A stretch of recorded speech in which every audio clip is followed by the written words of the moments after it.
안녕하세요. 얼마 전 속 시원하게 아내와 이혼하고 나름 복수까지 제대로 한 후 혼자가 된 40대 남성입니다.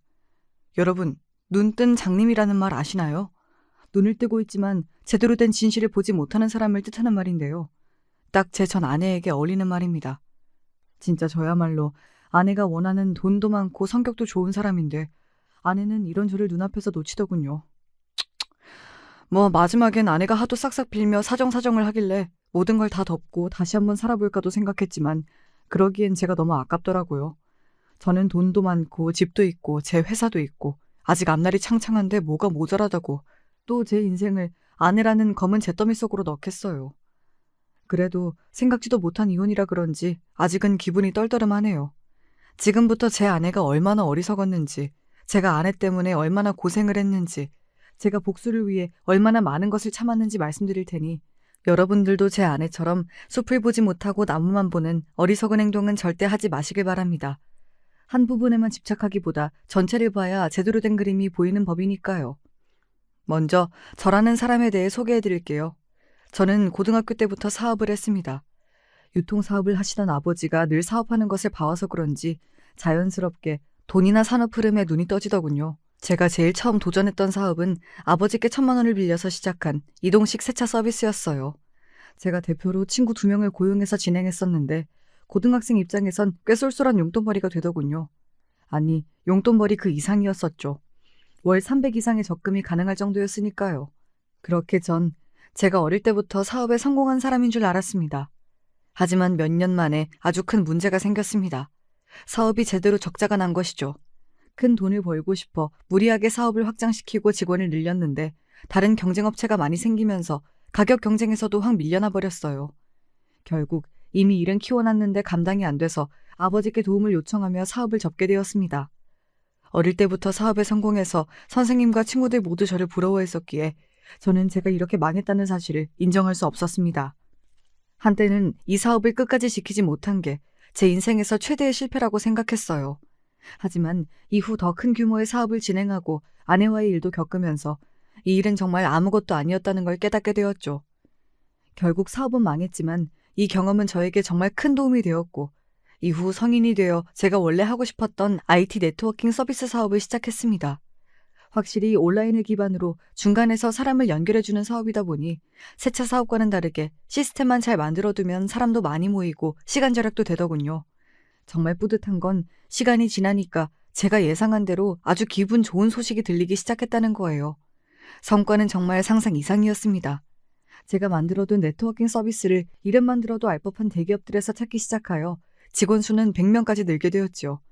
덕분에 저는 아주 큰 돈을 벌 수 있었습니다. 매출을 간단하게 얘기하자면 연매출이 약 30억에서 잘 나갈 땐 50억까지도 되었습니다. 어느 정도인지 아시겠죠? 물론 국내 대기업의 매출에는 못 미치지만 그래도 개인이 이뤄낸 성과로는 대단하다고 생각해요. 저는 20대 초반부터 이 사업을 운영하며 10년 정도 대표직으로 있었습니다. 당연히 돈도 많이 모았고 이젠 또 다른 사업을 해보고 싶다는 생각이 들었는데 마침 대기업에서 정말 좋은 조건이 들어와 회사를 매각하게 되었습니다. 이후 몇 년 만에 저에겐 여유가 생겼고 저는 돈은 충분했기에 이제 정말 새로운 경험을 해보고 싶다는 생각이 들더군요. 그때 제 눈에 들어온 것이 남들 다 하는 회사 생활이었습니다. 예전부터 책에 관심이 많았어서 책 유통사업을 하는 회사에 들어가게 되었죠. 물론 대표로 근무하였던 이력은 일부러 기재하지 않았습니다. 어차피 회사에서 입사자의 배경조사를 한다곤 하는데 막상 입사하니 아무도 제가 대표였던 사실을 모르더군요. 저도 알리고 싶은 마음은 없었기에 그저 조용히 회사를 다녔습니다. 제가 직원으로 있으니 직원들의 마음이 더 이해가 가더군요. 회식 자리도 확실히 제가 대표일 때보다 편했습니다. 그런데 제가 오랫동안 대표로 있다 보니 직원들의 안일한 태도에 답답한 마음이 생기는 경우도 많았어요. 결국 저는 회사에서 개념 없는 한 직원과 크게 부딪히고 말았습니다. 진짜 일하기 싫다. 이 PPT 머리 좀 쓰면 1시간이면 끝나는데 그렇게 열심히 하면 너무 힘들잖아? 그냥 5시간 걸린다고 뻥치고 오늘 쉬엄쉬엄 해야지. 아니, 지금 회사 돈이라고 이런 식으로 일해도 되는 거예요? 진짜 개념이 없어도 한참 없으시네요. 당신 같은 사람 때문에 회사 성장이 더딘 거라고요. 이런 식으로 할 거면 그만두세요. 저기요. 뭔데 지적질이세요? 무슨 회사 사장님이라도 되세요? 진짜 어이가 없네. 안 그래도 회사 마음에 안 드는데 직장 동료가 무슨 대표 행세를 하냐고. 주제 파악 좀 하세요.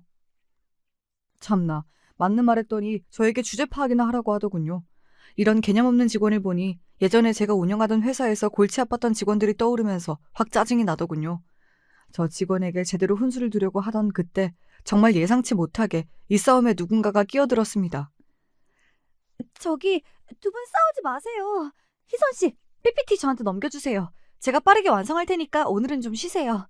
그동안 프로젝트 큰 거 하셔서 과부하가 오신 것 같아요. 네, 이 대화가 아내와 저의 첫 만남이었습니다. 그때 아내는 다른 사람들과 다르게 계산적이지도 않고 늘 먼저 동료들을 도와주는 평화롭고 순수한 사람이었어요. 딱 봐도 집이 잘 사는 것 같진 않았는데 몇 마디 해보니 돈 욕심도 전혀 없는 것 같더군요. 저는 늘 사업을 했어서 저와 다른 이 사람을 보니까 신기하기도 하고 수수한 그 모습이 너무 아름다웠어요. 결국 제가 아내에게 오랜 고민 끝에 고백을 했고 그렇게 저희는 사내 커플에서 어느덧 부부가 되었습니다. 그렇게 아내와 결혼을 하고 아파트를 구해서 신혼생활을 즐기고 있었는데 저에겐 한 가지 늘 아내에게 미안한 부분이 있었습니다. 바로 아직까지 저에 대해 솔직하게 다 얘기를 못했다는 점이었어요. 나쁜 건 아니지만 제가 회사 대표였던 사실과 돈을 많이 가지고 있다는 사실들을 말하지 못했습니다. 당연히 아내한테 말을 해야 되고 제가 뭘 말하든 아내의 태도가 갑자기 달라지진 않는다고 생각하곤 있었어요. 하지만 그동안 사업을 하면서 제가 대표라는 사실이나 돈이 많다는 사실이 알려지면 회사에 취업을 시켜달라거나 돈을 빌려달라는 등 무리한 부탁을 하는 경우를 너무 많이 봤어서 자연스럽게 아내에게도 제 상황을 숨기게 되었습니다. 하지만 안 좋은 소식도 아닌 만큼 언젠가 때가 되면 모든 걸 이야기해 주려고 생각했죠. 그때는 아내가 제가 처음 봤던 계산적이지 않고 순수한 모습을 평생 유지할 것이라고 생각했어요. 하지만 제 예상은 생각보다 빠르게 완전히 빗나갔습니다. 그 이유가 뭔 줄 아시나요? 참 얘기하면서도 어이가 없는데 바로 옆집 사장 때문이 아닐까 생각합니다. 저희가 아파트로 이사를 오고 몇 달 후 옆집에 새로운 부부가 이사를 왔습니다. 집이 가깝기도 하고 네 사람 다 술을 좋아해서 함께 술도 먹으며 친해지게 되었죠. 옆집에 사는 남자분은 가구 제조업을 운영하는 작은 중소기업 사장이었습니다. 직원은 5명 정도 되는 것 같았어요. 옆집에 사는 여자분은 동네 필라테스 가게를 운영하고 있다고 하더군요. 아내는 옆집 부부에게 태어나서 처음으로 사업에 대한 자세한 이야기를 들으며 늘 신기한 듯 여러 가지 질문을 해댔습니다. 그럴 때마다 제가 굉장히 거슬리는 부분이 있었어요. 바로 옆집 사장님의 태도였죠. 아내와 저에게 계속해서 직장을 다닐 것이 아니라 꼭 사업을 해야 한다고 권유하더군요. 뿐만 아니라 각종 부업이나 투자에 대한 근거 없는 얘기를 계속해서 떠들었습니다. 저는 딱 봐도 저 말이 말도 안 되는 말이고 허세라는 걸 알았기에 무시했는데 아내는 진심으로 옆집 사장이 하는 말을 다 믿고 있는 것 같았습니다. 아내는 옆집 사장을 굉장히 존경하는 것 같았어요. 그러더니 어느 날 아내가 저에게 이런 얘기를 하더군요. 이 소리를 듣고 저는 처음으로 아내가 순수한 것이 아니라 멍청한 것은 아닐까 생각했습니다. 여보, 우리도 옆집 사장님처럼 살아야 되는 거 아닐까? 사장님이 기업을 운영하고 계시는 대단한 사람이잖아. 근데 요즘 주식을 안 하면 못 살아남는데. 월급의 80% 이상을 주식에 넣어야 한다는데 우리도 적금 다 깨고 전부 주식에 넣을까? 무슨 그게 말도 안 되는 소리야. 옆집 사장님 주식으로 돈 얼마 벌지도 못하시니까 함부로 그런 말 다 믿고 그 사람 말 따를 생각하지도 마. 아휴, 내가 돈 욕심도 없는 당신이랑 무슨 이야기를 하겠어.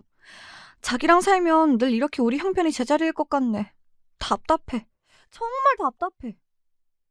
참, 진짜 속이 터질 듯이 답답한 건 저였습니다. 옆집 사장님은 예전에 제가 사업할 때 운영했던 사업체보다 규모도 훨씬 작고 실제로 투자도 잘 못하는 사람이었어요.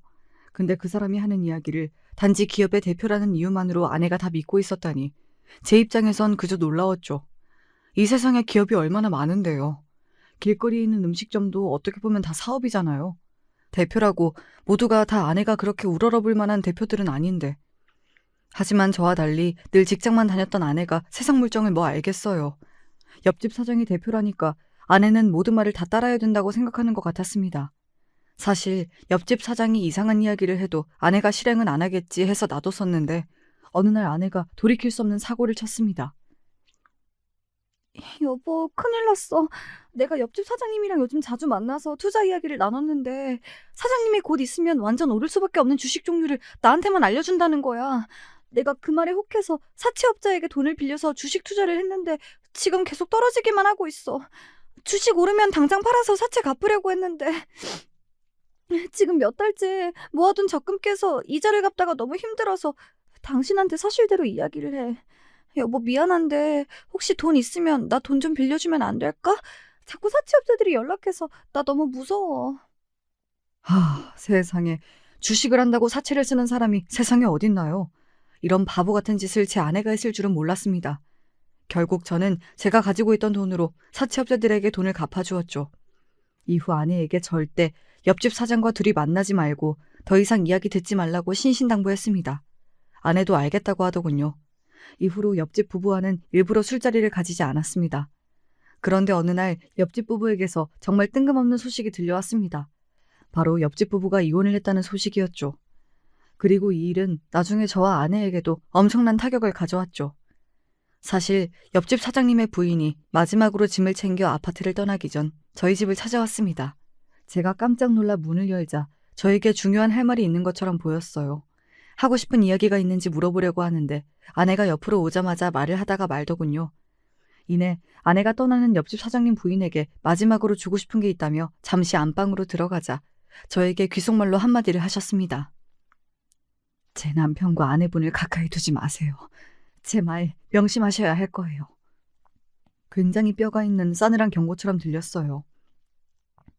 그러더니 저에게 자신의 폰번호가 적힌 메모지를 주고 가버리더군요. 분명 필요할 때가 있을 거라고 말했었는데 그때는 이 말이 뭘 의미하는지 잘 몰랐었어요. 당시에는 저도 옆집 사장님을 좋게 보고 있진 않았기 때문에 이 말에 동의는 했었는데 모든 일을 겪고 나서야 이 말의 숨겨진 뜻을 제대로 알 수 있었습니다. 이후 사장님의 아내분이 가자마자 아내는 태도가 돌변했습니다. 이런 모습들은 이미 제가 알던 예전의 아내가 아니었어요. 옆집 사장님 부인 진짜 별로야. 사장님이 요즘 자금 문제로 힘들어하는데 옆에서 돈 구할 생각도 없이 가만히 있었나 봐. 사장님 입장에서는 아무것도 모르고 도움도 안 되는 아내가 얼마나 답답했겠어. 이래서 돈이 중요한 거야. 결국 돈 때문에 싸우고 갈라진다니까? 왜 이런 말들이 그토록 순수했던 제 아내의 입에서 나오게 된 걸까요? 정말이지 예전의 아내는 절대 할 수 없는 말들이었습니다. 아내는 절대 사람을 뒤에서 욕하지 않고 돈 욕심을 부리는 사람이 아니었거든요. 옆집 사장님과 친해져서 많은 이야기를 나누더니 아내까지 옆집 사장님처럼 변하고 있는 불길한 느낌이 들었습니다.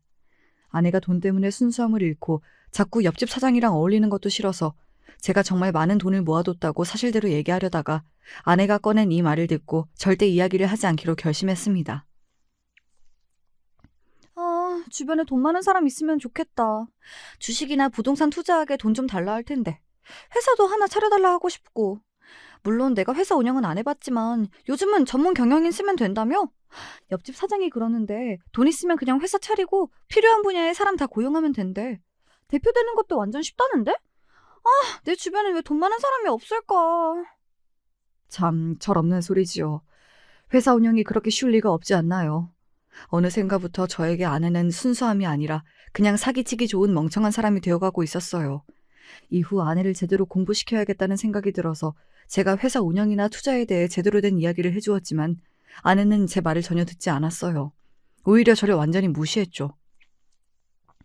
당신은 회사 운영도 안 해보고 돈도 많이 안 벌어봤잖아. 뭘 알겠어. 그러니까 매일 부정적인 소리만 하는 거겠지. 옆집 사장님 봐봐. 꿈도 크고 보는 시야도 넓잖아. 그러니까 돈 버는 방법이 쉽게 보이는 거지. 당신은 뭐만 하면 다 안 된대. 그럴 거면 그냥 말하지 마. 그래서 돈을 벌기나 하겠어? 아휴. 제가 회사 대표로 있었던 경력이 얼만데 아내에게 이런 말을 들으니까 어이가 없더군요. 이후에도 아내와 이 문제로 몇 번이나 다툼이 있었습니다. 아내가 옆집 사장님께 주식 투자와 사업 운영을 배운다면서 저녁에 집에 들어오지 않고 옆집에 계속 있었거든요. 처음에는 밥 먹은 후 2시간쯤 사장님과 대화를 하다 다시 집에 왔었어요. 좀 저러고 말겠지 싶었는데 이후에는 새벽까지 안 들어오더군요. 점점 제가 참을 수 있는 정도를 넘었다는 생각이 들어 화를 냈더니 열심히 일하고 사업 준비하는 사람한테 이게 무슨 태도냐고 적반하장으로 나왔습니다. 결국 저는 아내와 일주일에 3-4번 이상 이 문제로 싸우게 되었고 이미 충분한 제 자금 상황과 사업 경력에 아내에게 전부 이야기하려고 했어요. 이런 결심을 가지고 일찍 집에 들어온 날 아내의 입에서 정말 충격적인 단어를 듣게 되었습니다. 단 한 번도 예상하지 못한 시나리오였죠. 나 당신한테 할 말 있어. 요즘 당신이 사업 준비한다고 자꾸 옆집 사장님이랑 새벽에도 같이 있잖아. 근데 앞으로 그럴 필요 없어. 왜냐면 사실 그러니까 내가 말 끊어서 미안하지만 나부터 얘기할게. 우리 이혼하자. 뭐? 방금 뭐라고 했어? 이혼? 갑자기 무슨 이혼이야? 미쳤어? 난 돈 없는 사람보다 부자가 좋아. 당신보다 옆집 사장님이랑 같이 살고 싶어졌어. 이 말을 듣는 순간 옆집 사장을 조심하라 하던 사장 부인의 말이 단지 옆집 사장이 허세가 많고 사업과 관련하여 근거 없이 좋은 말만 던지는 사람이어서 한 말이 아니라는 것을 이제서야 알게 되었습니다. 옆집 사장은 제 아내를 순진한 제 아내를 꼬실 수 있는 사람이었고 이미 옆집 사장이 부인과 이혼하기 전부터 제 아내와 어느 정도 불륜을 저지르고 있었던 것 같았습니다. 즉, 옆집 사장 부인이 경고한 메시지에는 남녀 관계도 있었어요. 저는 정말 생각지도 못했고 이해도 가지 않았습니다. 아니, 저보다 나이도 많고 돈도 없는 저 사장이 뭐가 좋다고 아내가 저한테 이혼을 요구하는 걸까요? 제가 저보다 잘난 사람이면 질투라도 나겠는데 그런 것도 없고 그냥 제가 세상에서 겪은 일 중에 제일 어이가 없었습니다. 이후 아내에게는 일부러 침착한 척 잠시 우리도 시간을 갖자고 서로의 마음을 좀 더 제대로 확인해보자고 얘기했어요. 아직 상황 파악이 안 됐고 제가 뭘 해야 할지 아무것도 확신이 서지 않더군요. 그저 머리가 복잡하고 속이 상했습니다. 이후 혼자서 아내가 한 말이 계속 떠오르면서 너무 수치심이 들더군요. 결국 계속 고민하다가 저와 비슷한 상황을 겪었을 옆집 사장의 부인에게 전화를 걸었습니다. 전화를 받은 그분의 반응은 정말 충격적이었어요. 제가 전화할 걸 마치 예상이라도 한 것 같았습니다. 하지만 저는 전화를 끊고 이 전화를 정말 잘 걸었다고 생각하게 되었어요. 옆집 사장의 부인이 하는 이야기를 듣고 저는 제가 이제부터 해야 할 일이 무엇인지 알게 됐거든요. 이 대화가 없었다면 어차피 저도 갈피를 잃고 답 없는 아내에게 매달리고 있었을지도 모르겠네요. 정말 제가 세상에서 제일 싫어하는 비효율적이고 감정에만 취해 있는 바보들처럼요. 안녕하세요. 생각보다 늦게 전화하셨네요. 제 말 이제 이해하셨죠? 저도 처음에는 이 상황이 믿기도 힘들고 어이가 없었습니다. 옆집끼리 참 더러워서 말이 안 나오네요. 지금부터 제 말 똑똑히 들으세요. 저희가 해야 될 건 슬퍼하는 게 아니라 제대로 된 복수예요. 지금 상황이 화도나고 억울하시죠? 그 감정을 저랑 같이 둘에게 복수하는 데 사용해 보시는 건 어때요? 방금 전까지 너무 슬프고 수치심이 들어서 힘들었는데 말씀 들어보니 일리가 있군요. 답 없는 저 둘한테 매달리고 슬퍼할 시간도 아까운 것 같아요. 복수가 제대로 된 답이죠. 그런데 어떤 식으로 복수를 해야 하죠? 좋은 방법이 있나요? 네, 당연히 있죠. 지금부터 해야 할 일을 알려드릴게요. 그렇게 저는 옆집 사장 부인과 힘을 합쳐 아내와 옆집 사장에게 복수를 하기로 했고 일은 속전속결로 진행되었습니다. 알고 보니 옆집 사장이 아내를 꼬드겨 불법으로 사업 자금을 횡령하고 있더군요. 옆집 사장의 부인은 경찰에 제대로 신고하기 위해 여러 가지 증거를 모으고 있었습니다. 저는 옆집 사장과 아내 몰래 사장이 운영하는 중소기업 직원들을 만나 더 많은 증거를 확보하기 위해 노력했습니다. 그러자 정말 말도 안 되는 핵심적인 증거들이 나오더군요. 그 작은 기업에서 할 수 있는 온갖 횡령은 다 한 듯 보였습니다. 참 뒤가 구린 놈이었죠. 옆집 사장이 회사의 재무관리도 함께 진행하고 있었기에 가능한 일이었습니다. 사장은 가짜로 여러 공급업체와 계약을 맺고 해당 업체에 돈을 지급한 것처럼 보이게 하여 실제로는 외국 계좌로 회사 자금을 보내고 있었더군요. 또한 있지도 않은 가짜 직원을 고용한 것처럼 꾸며 급여를 빼돌렸고 심지어 공급 자재의 원가를 부풀려서 그 차이까지 빼돌리고 있었습니다. 이 사실은 제가 옆집 사장 부인이 준 다양한 회사 자료를 바탕으로 직원 한 명 한 명과 깊이 대화를 하면서 알게 되었어요. 그렇게 옆집 사장이 사업 자금을 횡령한 증거를 모두 모아 경찰에 넘겨버렸습니다. 그러자 다음 날 아내가 기겁할 만한 일이 발생했습니다. 바로 경찰이 수색영장을 들고 아내와 사장이 있는 집을 급습한 것입니다. 사실 아내는 얼마 전부터 제 집을 나가 옆집에서 살기 시작했습니다. 저와 이혼은 하지 않은 채로 당당히 두 집 살림을 하고 있는 거였죠. 제가 일부러 침착하게 행동했더니 바보같이 뒤에서 무슨 짓을 꾸미는 줄도 모르고 이 모든 걸 이해해주는 줄 아나 봅니다. 그렇게 아내가 옆집에 있었어서 경찰이 오자마자 소리를 지르면서 경악하는 긴박한 상황이 다 들리더군요. 곧이어 경찰의 현실적이면서도 어이없는 질문까지 듣게 되었습니다. 아내와 옆집 사장의 신원을 확인한 경찰이 아내를 보고 대체 왜 옆집에 있는 거냐고 묻더군요. 아내는 불륜이 쪽팔린 것은 알았는지 말을 더듬었습니다. 그러자 옆집 사장은 경찰들에게 누가 이런 신고를 했냐며 다 허위 신고라고 자기는 아무 잘못 없으니 당장 나가라고 소리를 지르더군요. 저는 그 순간 무슨 생각이었는지 쾅 문을 열고 경찰들에게 얘기했어요. 안녕하세요. 저 옆집에 사는 이 여자의 원래 남편이자 사장님의 불법 사업 자금 횡령을 신고한 사람입니다. 경찰관님들, 날도 더우신데 정말 고생하십니다. 감사합니다. 제가 갑자기 이렇게 소리를 치자 경찰관들은 놀란 표정으로 저를 바라보았고 아내는 경찰관들의 눈치를 보더군요. 옆집 사장은 듣자마자 저에게 온갖 욕을 퍼부었어요. 그러게 처음부터 회사 자금 관리를 투명하게 잘 하셨으면 이런 일도 없었을 텐데 어리석고 불쌍하더군요. 이후 옆집 사장은 어떻게 됐을까요? 제가 예상했던 대로 구치소에 수감되었습니다. 여기서 정말 황당한 게 뭔 줄 아시나요? 옆집 사장이 구속되자마자 아내가 다시 저희 옆집인 저희 집으로 들어오더군요. 기가 차고 코가 찼지만 옆집 사장과 아내에게 제대로 복수를 하려면 아직은 아내가 필요했기 때문에 꼭 참았습니다. 그리고 오히려 이 기회에 아내를 완전히 제 편으로 만들어야겠다고 다짐했죠. 저는 곧바로 돈에 눈이 멀었지만 멍청한 아내에게 제가 원하는 정보를 캐낼 수 있는 아주 좋은 방법을 생각해냈습니다. 그리고 그 방법이 아주 잘 먹히더군요. 그러기 위해서 제가 먼저 아내에게 이 상황에 대해 사과를 건넸습니다. 아유, 답답한 나 대신 돈 많고 능력 있는 옆집 사장님이랑 새로 시작해보려고 당신이 용기를 냈을 텐데 왜 당신한테만 이런 일이 생긴대? 아참, 당신은 내가 이 상황을 만들었다고 오해할 수도 있겠구나. 우선 말없이 경찰에 신고해서 미안해. 근데 당신이랑 옆집 사장이 불법 자금 횡령한 걸 알고 있는 다른 사람들이 신고했다면 가지고 있는 모든 증거를 다 넘겨서 재판받을 때 더 불리했을 거야. 나는 당신이 많이 안 다쳤으면 좋겠어서 일부러 사람들한테 내가 신고하겠다고 말한 거라고. 우리가 갈라졌음에도 당신을 끝까지 위하는 내 마음이 잘 전달됐으면 좋겠다. 뭐야, 그런 거였어? 내가 또 당신을 오해했네. 고마워. 나라면 내가 엄청 미울 텐데. 당신은 끝까지 나 생각해주니까 내가 더 미안하다. 아, 옆집 사장이 절대 들킬 일 없을 거라 했는데 이게 어떻게 된 걸까? 다행히 경찰관들이 난 안 잡아갔는데 나중에 나까지 경찰서로 끌고 가는 건 아니겠지? 서류상으로는 당신이 안 들어가 있어서 당신이 직접적으로 피해보는 건 없을 거야. 그리고 당신이 피해를 보게 된다면 어떻게든 내가 도와줄게. 그래도 우리 한때 사랑했던 사이잖아. 사실 난 이 상황이 너무 속상해. 당신이 옆집 사장이랑 살아도 정말 잘 됐으면 좋겠거든. 그래서 말이야. 내가 당신을 돕고 싶어. 지금 상황으로는 사장님이 과징금이나 벌금 때문에 많은 돈을 잃거나 사업을 못하게 될 수도 있거든. 내가 어떻게든 알고 있는 사장님들한테 돈을 빌려서 당신이 옆집 사장님이랑 새로 사업을 시작할 수 있도록 돈을 마련해 줄게. 근데 그러려면 나도 지금 당신이랑 옆집 사장이 어떤 상황인지, 뒤에서 무슨 일을 하고 있는지 제대로 알아야 하거든. 지금부터 내가 묻는 거 전부 솔직하게 대답해 줄 수 있어? 정말? 당연하지. 나는 당신이 나 미워하는 줄 알았는데 아니었구나. 다행이다.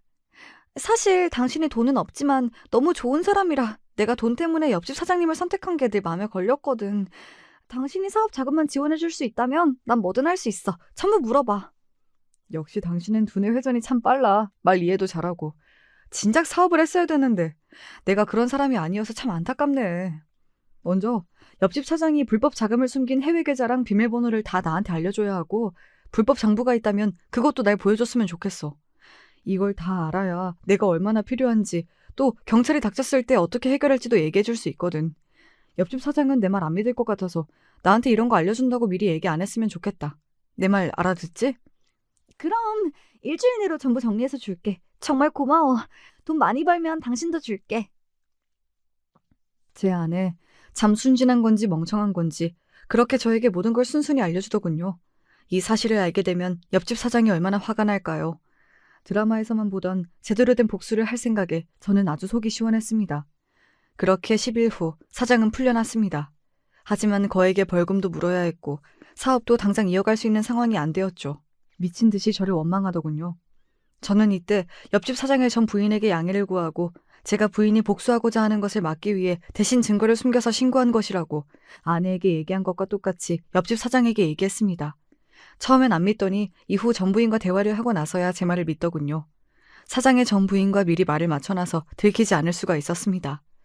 이후 저는 아내가 이야기해준 더 많은 불법 자금 정보를 경찰에 넘겼어요. 해외 계좌를 추적하고 있던 경찰에겐 아주 도움이 되는 정보였죠. 이후 제가 잠시 짐을 찾으러 집에 왔을 때 옆집 사장이 아내에게 화내는 것을 들었습니다. 야, 너가 경찰에 알려줬지?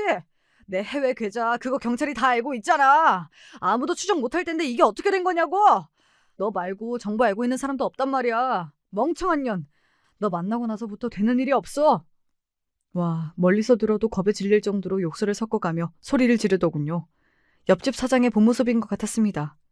제 아내는 왜 골라도 하필 저런 놈을 골랐을까요? 대표로서도 남자로서도 그냥 사람으로서도 너무 별로였습니다. 이후 더 큰 소리들이 들렸어요. 물건을 바닥으로 던지고 있는 건지 물건들이 깨지는 소리가 들리더군요. 남자인 저도 겁을 먹을 정도였는데 이상하게 아내의 비명소리도 들리지 않았습니다. 제 추측으로는 저 사람이 저런 모습을 한두 번 보인 게 아니어서 아내가 익숙해진 게 아닐까 생각이 들더군요. 아내에게 더 이상 사랑의 감정은 당연히 없었고 사람 대 사람으로서 말려야 하는 건 아닐까 생각을 할 정도로 심각했습니다. 이후 물건을 던지는 것은 멈춘 듯 했고 아내와 다시 대화를 나누는 것 같길래 그냥 물건 가지고 다시 제 갈 길을 갔습니다. 저는 아직도 할 일이 많았어요. 경찰에서 하는 일과는 별개로 개인적으로 사장의 사업이 완전히 망하도록 뒤에서 손을 쓰고 있었거든요. 사실 경찰에게 불법 자금 정보를 전달하기 전부터 옆집 사장의 회사에 있는 직원들과 몰래 만나고 있었습니다. 곧 옆집 사장의 사업이 망할 것이라는 이야기를 전했죠. 이 사실이 믿기지 않고 저를 도울 생각이 없는 직원들에겐 제 인맥을 통해 다른 회사로 이직을 시켜주겠다고 제안했습니다. 정말 다행히도 한 명 빼고 모든 직원들이 저를 도와주기로 하였습니다. 제가 어떻게든 다시 사업이 진행될 것이라고 이야기하기도 했고요. 직원들은 저를 믿어주는 것뿐만이 아니라 제 아내와 불륜을 한 옆집 사장의 인성을 굉장히 문제 삼더군요. 사람 대 사람으로서 저를 걱정해주기도 하였습니다. 사실 이야기를 나눌수록 제가 생각했던 것보다 능력 있고 너무 좋은 사람들이라 제가 회사를 차리면 데려오고 싶을 정도로 탐이 났습니다. 결국 저는 오랜 고민 끝에 직원들에게 아주 중요한 계획을 이야기했습니다. 과연 제 계획이 무엇이었을까요? 저는 이 계획을 아내와 옆집 사장에게도 똑같이 얘기해서 그들을 설득해야 했기 때문에 먼저 아내를 만났습니다. 아내는 만나자마자 울상을 짓고 있더군요. 옆집 사장의 사업이 망한 것 같다면서요. 저는 아내에게 달콤한 말을 건넸습니다. 지금 잘 되고 있는 사업의 종류를 보여주며 사장을 설득해 큰 돈을 대출받아 당장 새로운 사업을 시작하라고 했죠. 모자란 돈은 당연히 제가 저번에 얘기한 대로 보태주겠다고 했고요. 아내는 대출을 받아본 적이 없었기 때문에 처음엔 제 말을 거절했지만 제가 예전에 대출을 받은 것을 보여주며 사업을 안 하는 저조차도 대출을 받을 수 있다고 아내를 설득하니 알겠다고 했습니다. 결국 제 말이 잘 먹혔는지 아내는 그날 밤 문자를 보내왔습니다. 당신 말대로 사장님 설득해서 아주 큰 대출을 받았어. 나도 받고 사장님도 받았어. 사실 너무 큰 돈이라 불안하긴 한데 당신 말 믿고 하는 거니까 무슨 일 있으면 당신이 같이 책임져 줄 거지? 어? 저는 계속해서 아내를 안심시키고 이후 사업이 잘 될 수 있게 다양한 정보를 주며 도와주었습니다. 대신 아내에게 한 가지 조건을 걸었어요. 제가 사업 자금을 마련해주고 도와주는 대신 직원들에게 회사 지분을 일정 부분 주고 직원들을 모두 주주로 임명해달라는 것이었습니다. 옆집 사장은 이 말을 듣고 처음엔 제가 회사를 맘대로 하려 한다며 분노했지만 아내는 대주주는 옆집 사장이라는 말에 흔쾌히 동의하더군요. 이후 옆집 사장과 아내의 새로운 사업은 승승장구했습니다. 사실 저는 배가 아프지도 않았어요. 모든 게 제가 만들어 놓은 판이었기 때문이죠. 이 사업이 잘 되어야지 제가 원하는 걸 할 수 있었거든요. 사업이 어느 정도 안정되자 저는 아내에게 사업을 확장할 것을 제안했습니다. 이번에는 사업 자금을 대출 없이 제가 모두 제공하는 조건이었죠. 아내는 제가 아내에게 미련이 남은 줄 알더군요. 저한테 이제 자기를 옆집 사장에게 보내달라고 아니면 자기가 정말 미안해서 잠을 못 자겠다고 얘기하던데 제가 보기엔 늘 생각 없이 잠 안 자는 것 같아서 전혀 진심이 느껴지지 않았습니다. 아내에게 오만정이 다 떨어진 지 오래여서 아내와 사적으로 감정적인 이야기하는 것을 최대한 피하고 말을 돌려 사업 얘기만 하려고 노력했죠. 결국 아내는 제 바람대로 옆집 사장에게 사업을 확장할 것을 얘기했고 그 사업 확장에 제가 중요한 키가 된다는 것을 전하기 위해 저는 다른 사람들이 보면 아무리 복수라 해도 절대 있을 수 없는 상황까지 만들게 되었습니다. 바로 옆집 사장과 저와 아내가 셋이서 함께 밥을 먹는 자리를 마련한 것이었습니다. 아내 입장에선 아직 혼인관계에 있는 전 남편과 다시 혼인관계를 시작한 바람남 불륜남과 함께 밥을 먹는 상황이네요. 제가 말하면서도 이게 뭐 하는 짓인지 어이가 없네요. 저는 이 둘을 만나서도 미친 듯이 착한 척을 했습니다. 솔직히 같이 있는 것 자체가 역겨웠어요. 하지만 제대로 된 복수를 하려면 계속해서 참아야 했죠. 제가 이 둘에게 뭐라고 했는 줄 아시나요? 저는 공과 사를 잘 구분하는 사람입니다. 사적으로 저에게 큰 상처를 준 두 사람이지만 사업적으로 볼 때 정말 능력 있는 사람이라고 생각해서 사업 자금을 마련해드린 거예요. 그리고 좋은 성과를 내신 걸 보니까 역시 제 믿음이 틀리질 않았네요.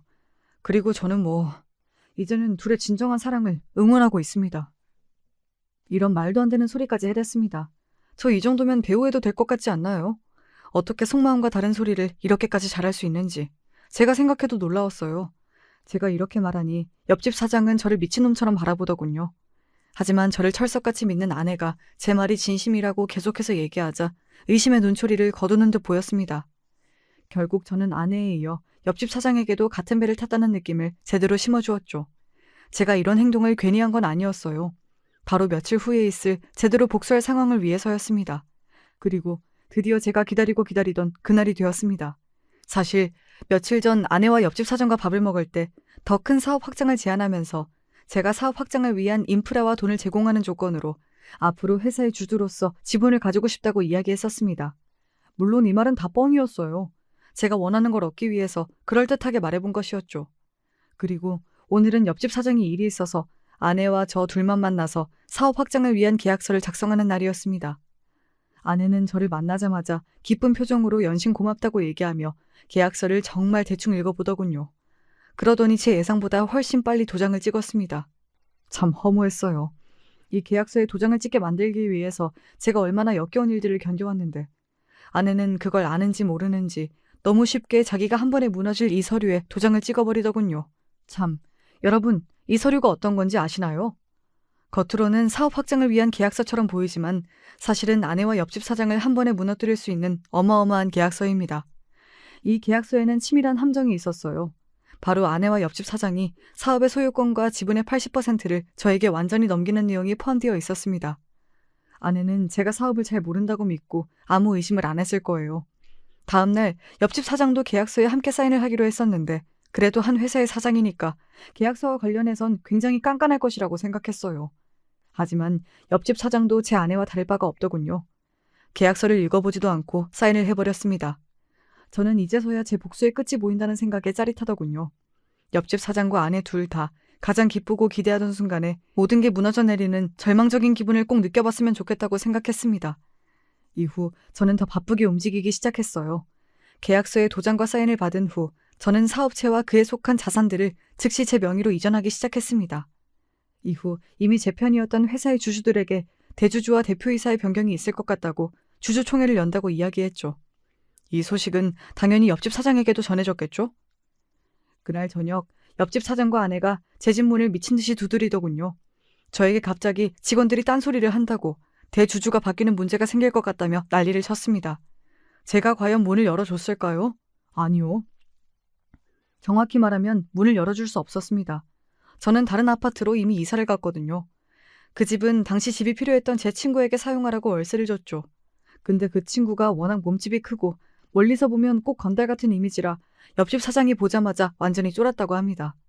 이후 저는 옆집 사장과 아내의 연락을 모조리 씹었습니다. 더 이상 받아야 할 필요가 없잖아요. 전 원하는 걸 이미 손에 넣었으니까요.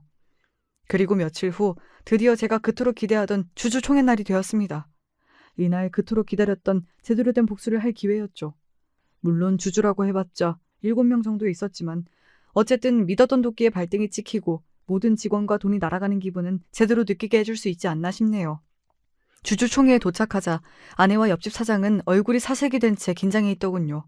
이후 둘은 저를 보면서 왜 전화를 안 받았냐고 소리를 쳤습니다. 여보, 아니 김정현 주주님, 왜 이렇게 전화를 안 받으시나요? 지금 회사에 무슨 일이 있었는지 아세요? 이런 중요한 순간에 대체 왜 연락을 씹으시냐고요. 뭐야? 어디 있다 이제야 나타나는 거야? 제정신이야? 너가 돈 보태놓고 이 사업까지 망하면 어쩌려고 이런 식으로 일처리를 해? 참, 둘 다 제가 대주주라는 사실은 꿈에도 모르나 봅니다. 집에 가서도 작성한 계약서를 전혀 읽어보지 않는 듯 했어요. 한마디로 사장이 될 자격이 없는 사람들인 거죠. 둘이 저한테 친 그 호통이 저에게 할 수 있는 마지막 호통이었다고 저는 생각합니다. 곧 제가 대주주로 소개가 되었거든요. 이 소리를 듣자마자 아내와 옆집 사장은 굉장히 놀란 듯 했습니다. 아내는 전혀 상황 파악이 안 되는 눈치였고요. 눈앞에서 회사를 빼앗긴 건데 그것도 모를 정도로 머리가 안 돌아가나 보더군요. 옆집 사장은 이 상황이 너무 억울하고 분한지 그 자리에서 소리를 쳤습니다. 뭐야?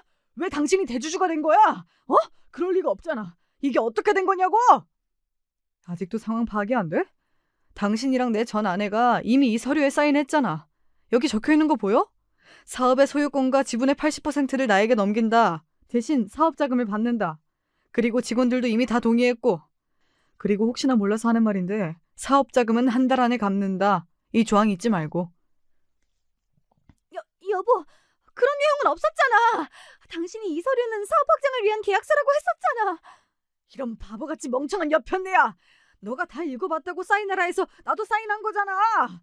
이제 어떻게 할 거야? 내가 힘들게 이룬 회사가 다 저놈한테 넘어가게 생겼다고. 네가 다 책임져. 내 돈 내놔. 탐욕의 화를 부른다더니 처음부터 멍청한 나는 사업에 발을 안 들일 걸 그랬어. 여보, 혹시 나한테 복수하려고 했던 거야? 제발 이러지 마. 나랑 옆집 사장 잘 되게 도와준다며. 그렇게 저를 보고 울부짖고 아내와 미친 듯이 싸우는 옆집 사장을 뒤로하고 저는 당당히 주주총회를 나왔습니다. 이후 저는 다시 회사의 대표이사가 되었고 회사 사람들은 아내와 옆집 사장의 불륜 소식을 알아서인지 직원 이상으로 옆에서 저를 더 많이 신경 써 주었습니다. 저는 직원들을 위해서라도 이 회사를 제대로 키워봐야겠다고 생각했죠. 아내는 잃었지만 대신 회사와 직원들을 얻었다고 볼 수도 있겠네요. 이후 옆집 사장과 아내는 어떻게 됐을까요? 당연히 해고했습니다. 사실 제가 이 회사의 대주주로 임명되지 않았더라도 이미 둘은 직원들에게 해고를 당했을 것 같아요. 왜냐하면 제가 직원들이랑 계속 연락을 하고 있어서 이 소식을 알게 되었는데 둘이 회사를 운영하던 그 짧은 시간 동안에도 불법으로 횡령을 하고 있었더라고요. 직원들은 저에게 증거를 모아두고 싶다고 조언을 구했습니다. 저는 서류를 복사해두고 USB 증거자료도 모조리 복사해두고 회의할 때 등은 꼭 녹취록을 켜두라고 얘기해줬습니다. 직원들은 저에게 정말 고마워하더군요. 늘 얼른 제가 대주주가 되어 회사의 대표이사로 왔으면 좋겠다고 얘기했습니다. 참 옆집 사장은 개벌은 남 못 준다더니 어떤 회사에서든 평생 횡령이나 하며 거지처럼 살 모양입니다. 이후 회사 사람들을 통해 전 아내의 소식도 들었습니다. 안타깝고 씁쓸한 소식이더군요. 회사와 재산을 모두 잃고 알코올 중독에 빠져 살던 옆집 사장이 결국 아내를 수차례 폭행했다고 하네요. 이후 참다 못한 아내가 경찰에 옆집 사장을 신고했다고 합니다. 이후 제가 분실 사건으로 경찰서에 간 적이 있었는데 아내가 저를 찾았다고 얘기해 주더군요. 저기요, 어떤 식으로 폭행을 했는지 말씀을 해 주셔야 저희가 조사를 하죠. 저 사람이 폭행 사실을 자세히 얘기하면 저를 가만히 두지 않을 거라고 얘기했어요. 제가 그동안 일했던 월급도 아직 못 받았는데 돈도 안 줄 것 같단 말이에요. 저 그냥 제 전남편이 너무 보고 싶어요. 경찰관님도 제 전남편 아시죠? 저번에 옆집에서 제 원래 남편이 튀어나왔었잖아요. 옆집 사장을 만나면서 양심이 없어지더니 쪽팔림도 없어졌나 봅니다. 어떻게 저 앞에서 다시 제가 보고 싶다는 말을 꺼낼 수 있었을까요? 이 정도면 제 아내는 그동안 얼마나 저를 호구로 한 걸까요? 이후 옆집 사장은 실형을 받았다고 합니다. 아내의 몸에 멍이 들 정도로 폭행 증거가 심각해서 도저히 실형이 안 나올 수 없는 정도였다네요. 이후 둘의 관계는 제대로 막을 내렸다고 들었습니다. 제가 이 소식을 들은 후에 회사 직원들의 선물을 사기 위해 백화점에 들른 적이 있었습니다. 그동안 직원들이 정말 열심히 해줘서 명품을 하나씩 사주려고 하던 참이었어요. 그런데 그 순간 익숙한 얼굴이 보이더군요. 바로 다시는 못 볼 줄 알았던 아내를 백화점에서 만난 것이었습니다. 아내의 몰골은 예전에 제가 반했던 그 모습이 아니었어요. 초췌하기 짝이 없었죠. 제가 명품을 살 동안 백화점에서 청소일을 하고 있더군요. 그냥 지나치려 했는데 아내가 깜짝 놀라며 저를 불렀습니다. 손에 있는 거 뭐야? 명품이야? 요즘 내 회사, 아니 당신 회사가 그렇게 잘 되나 봐? 당신 명품 같은 것도 돈 무서워서 못 사는 줄 알았는데 세상에 이걸 10개씩이나? 와... 참, 명품 사는 제 모습이 낯설었던 모양이에요. 그러자 저는 아내가 더 깜짝 놀랄 만한 것을 보여주었습니다. 백화점에서 일하는 아내는 이걸 바로 알아보더군요. 바로 일정 금액 이상 쓴 사람만 가질 수 있는 백화점 VIP 등급 카드였습니다. 아내는 이 카드는 VIP 등급 카드의 옛날 버전이라면서 대체 어떻게 이 카드를 갖고 있냐고 묻더군요. 저는 더 이상 아내에게 단 하나의 온정도 베풀 생각이 없었기 때문에 처음이자 마지막으로 사실을 얘기해 주었습니다. 내가 이 카드를 가지고 있을 수 있는 건 처음 당신을 만나기 전부터 이 카드를 쓸 만큼 돈을 잘 벌었기 때문이지. 몰랐나 본데 난 당신이 들으면 알만한 IT 서비스 기업의 대표이사였고 이미 평생 살 수 있을 정도로 많은 돈이 있어. 당신이 날 배신하고 간 그 옆집 사장과는 비교도 안 될 만큼 큰 회사와 많은 돈이지. 뭐? 그게 정말이야? 그럼 내가 다니던 회사는 애초에 왜 들어온 거야? 회사를 원하는 금액에 매각하고 새로운 일을 해보고 싶더라고. 잠시 동안 부담 없이 회사에 다녀보고 싶기도 해서 직원으로 들어가게 됐지. 하지만 난 늘 새로운 사업을 하려고 했고 어떤 걸 할지 구상 중이었어. 사업을 시작하면 당신을 사장 자리에 꼭 앉혀주고 싶었는데 당신이 그 복을 뻥 차버렸잖아. 그치? 참 아쉽네. 옆집 사장이랑 돈 때문에 바람만 안 났어도 지금 당신 여기서 이러고 있지 않을 텐데. 뭐? 그게 정말이야? 돈이 있었으면 진작 이야기를 하지. 그럼 이런 일도 애초에 없었을 거 아니야. 여보, 나 그동안 참 어리석었다, 그치? 사실 내가 많이 반성하고 있었는데 당신한테 늘 미안해서 연락을 할까 말까 망설였거든. 이왕 만났으니까 염치 없어도 이 말을 꼭 해야 할 것 같아. 있잖아. 나 한 번만 용서해주면 안 될까? 내가 너무 어리석었어. 당신같이 돈 많고 뛰어난 능력을 가진 착한 사람을 못 알아보고 폭력적이고 불법이나 저지르는 늙은 옆집 사장이랑 바람이 나다니 내가 잠시 돌았었나 봐. 여보, 사실 그동안 당신도 나 속인 거잖아. 내가 그거 다 용서해 줄 테니까 다시 나랑 잘해보면 안 될까? 자기 주제도 모르고 저한테 무슨 소리를 하는 건지 참 어이가 없더군요. 결국 저는 아내가 더 이상 미련을 못 가지도록 깔끔하게 한마디 했습니다. 참나, 영화를 얼마나 많이 본 거야? 너가 나 같으면 너랑 다시 만나겠냐? 꿈 깨. 이후 아내의 표정을 봤는데 정말 충격을 받아서 아무 말도 못하고 있더군요. 뭐 자기가 저지른 일이니까 대가를 치러야죠. 마지막으로 아내에게 10만 원을 쥐어주고 나왔습니다. 제가 베풀 수 있는 마지막 온정이었던 것 같네요. 이렇게 보면 사업보다 결혼이 더 힘든 것 같아요. 저는 결혼도 사업처럼 잘 풀릴 줄 알았는데 사업을 잘하고 돈을 잘 벌어도 결혼까지 성공하는 건 아니더라고요. 지금도 제가 어떻게 했어야 결혼이 성공할 수 있었는지 아무리 생각해도 모르겠습니다. 그리고 이번 일로 같은 아파트에 살더라도 남녀 관계는 정말 모르는 일이니 앞으로는 주위 사람들과 적당한 선을 유지해야겠다는 생각도 들었습니다. 영화에서도 보면 옆집, 앞집, 이웃집에서 불륜을 하는 경우가 많잖아요. 그런데 뭐 그게 제 일이 될 줄 알았겠습니까?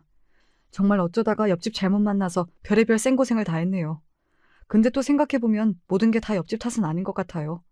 제 전 아내는 옆집 사장이 아니라 다른 사람을 만났더라도 또 돈이나 다른 거에 혹해서 바람을 폈을 것 같거든요. 그냥 빠르게 멍청하고 어리석은 사람 걸은 거라고 생각하려고 합니다. 그동안 너무 많은 일들이 있었는데 앞으로는 사업에 집중하면서 더 저를 위해서 살아보려고 합니다.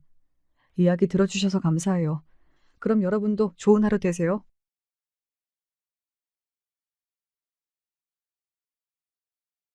전 개인적으로 사고방식이 어릴 때보다 많이 굳어버렸다는 것을 실감할 때면 나이를 먹었다고 생각이 들어요. 어렸을 적엔 뭘 배워도 빨리 배웠고 새로운 것을 곧잘 눈에 담았고 상상력도 제법 풍부했었는데 나이가 들면 들수록 그런 부분들이 느려지기도 하고 때로는 편협해지는 듯 싶기도 하네요. 만약에 지금보다 더 어리고 젊은 나이에 이런 사연을 쓸 기회가 주어졌다면 설레는 마음으로 이런저런 문장들을 궁리해 봤을 것이란 생각도 들고요. 나름의 노력을 다해서 제가 겪은 이야기를 사연에 빠지다 풀어볼게요. 제가 초등학교 때 친정 아버지께서 암에 걸리셨다는 사실을 알았어요. 암이란 걸 당시에 전 어떻게 알고 있었는가 하면 그냥 암에 걸리면 죽는 거다 이런 식으로만 어렴풋이 알고 있었습니다. 무서운 거라고만 그렇게 여겼는데 다름 아닌 제 친정 아버지께서 암 환자라는 걸 알게 됐을 때 태어나서 처음으로 무력감을 맛봤던 것 같아요.